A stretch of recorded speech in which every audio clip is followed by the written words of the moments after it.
तो बाजई ढोल दे ही सब तारी, सब राक्षस खड़े हो गए, ताली बजाने लगे। ओ हो बंदर की पूंछ में आग लगेगी, आग लगेगी, आग लगेगी। हनुमान जी बोले चिंता ना करो। अब लगी पूंछ में आग, नगर फेरी पुनि पूंछ प्रजारी। हनुमान जी को पूरी लंका घुमाया गया। अब हुआ क्या, पढ़ो।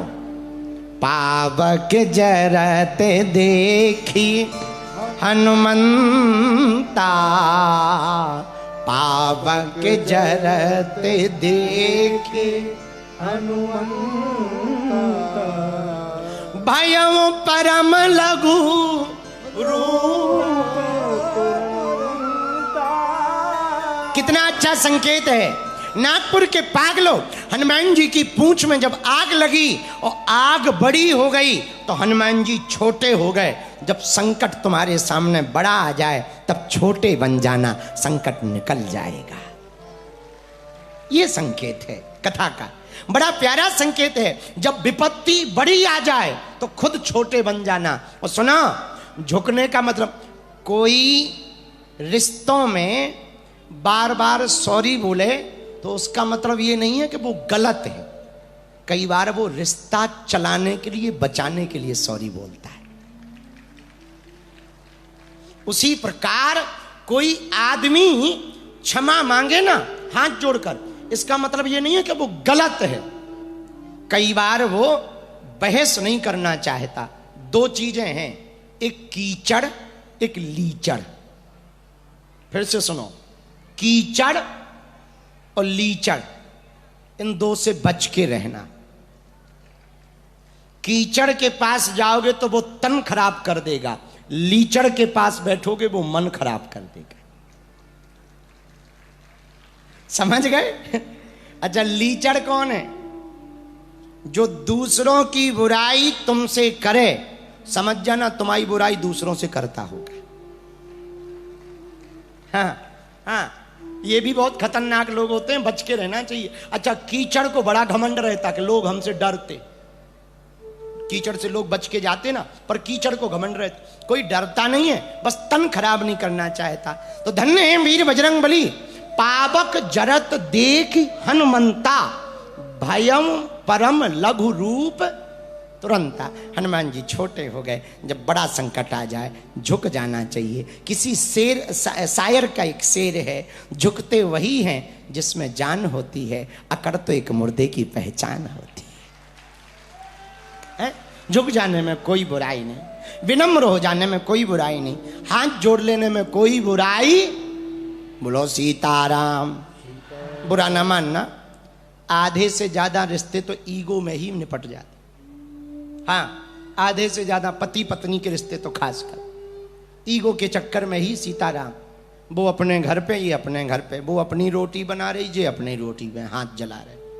आधे से ज्यादा रिश्ते ईगो के चक्कर में खराब होते हैं। हम प्रार्थना करेंगे, ईगो के चक्कर में अपना घर बर्बाद मत करना। एक बार का घमंड ना बार बार की जिंदगी खराब कर देता है। ईगो के चक्कर में अपना जीवन बर्बाद मत करना, हमारी प्रार्थना। ईगो ना भैया बहुत खतरनाक होता, बहुत खतरनाक होता। एक कहानी हमें, एक किसी की घटना हमें याद है। एक बहन जी मिली थी 45-50 साल की, एक अकेली थी। वो हमारी कथा सुनने आई तो मंच पे आरती करने आई। तो जब आरती से हम उतरे तो ग्रीन रूम के पास में खड़ी थी, रो रही थी। तो हमने पूछा कि क्या बात, रो क्यों रही? बोले गुरुजी क्या बताएं, आज आपकी कथा सुनकर हमें बहुत रोना आया। हमने पूछा क्यों? बोले गुरुजी, हमारी जब नई नई शादी हुई थी तो बड़ी लड़ाई होती थी, और अहम के चक्कर में, परिवार के चक्कर में हम झुके नहीं, और एक दिन भगे आए घर मायके। परिवार का दम था, मायके आ गए। भाई हमारे कमाते थे, मायके आ गए। उनका फोन भी कई बार आया कि हम लेने आ रहे। काश हमने फोन उठा लिया होता, मैसेज का जवाब दे दिया होता और हम चले जाते तो आज हमें रोना नहीं पड़ता। हमने पूछा क्यों? बोले आज भाभीियों ने घर से निकाल दिया, उन्होंने दूसरी शादी कर ली, हम कहीं के नहीं बचे। उनकी आंखों से आंसू आए। तब हमें इस कहानी से एक बात समझ में आई, सत्य घटना पर, कि थोड़ा सा ईगो कई घरों को बर्बाद कर देता है। भैया ऐसी कोई परिस्थिति बने ना, हमारी प्रार्थना है थोड़ा झुक जाना, कुछ नहीं बिगड़ता है। थोड़ा सा झुक जाने से घर घरनी मंदिर बन जाता है। कई घरों पर आज महाभारत है, बहुत से घरों पर एक ही कमरे के नीचे दोनों लोग रहते हैं और कई कई महीनों बात नहीं होती। लंबी दूरी है। हम प्रार्थना करना चाहेंगे, अपना घर बर्बाद मत करना। ये दुनिया के लोग सिर्फ ताना देंगे।